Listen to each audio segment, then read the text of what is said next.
قیامت مسلمانوں کے بنیادی عقائد میں سے ایک اہم عقیدہ ہے۔ اس پر ایمان لائے بغیر کوئی بھی شخص مسلمان نہیں ہو سکتا۔ قیامت کا وقت اللہ تعالیٰ نے تمام انسانوں سے مخفی رکھا ہوا ہے۔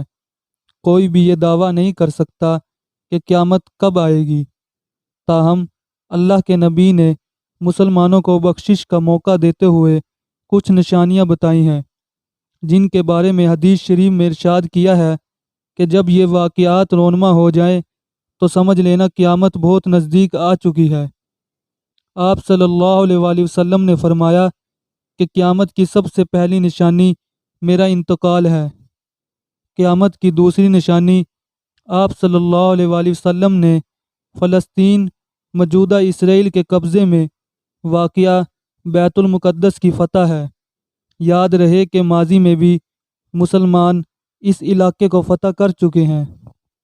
تیسری نشانی یہ ہے کہ انسان جانوروں جیسی موت مرنے لگیں گے اور گردن توڑ بخار جیسی بیماری عام ہو جائے گی۔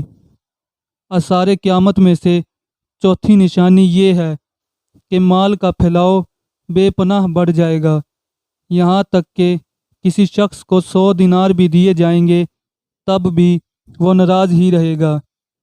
پانچویں نشانی یہ ہے کہ قیامت سے پہلے ایک فتنہ کھڑا ہوگا جو گھر گھر میں داخل ہو جائے گا اور کوئی بھی گھر اس فتنے سے محفوظ نہیں رہے گا۔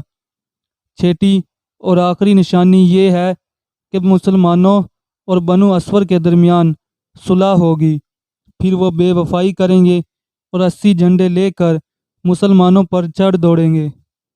قیامت کی ان نشانیوں کو ذہن میں رکھیے اور یہ بھی یاد رکھیے کہ آثار قیامت میں سے ایک سورج کا مغرب سے طلوع ہونا بھی ثابت ہے۔ جس دن یہ نشانی پوری ہوگی اس دن اللہ تعالیٰ تمام توبہ کے دروازے بند کر دے گا۔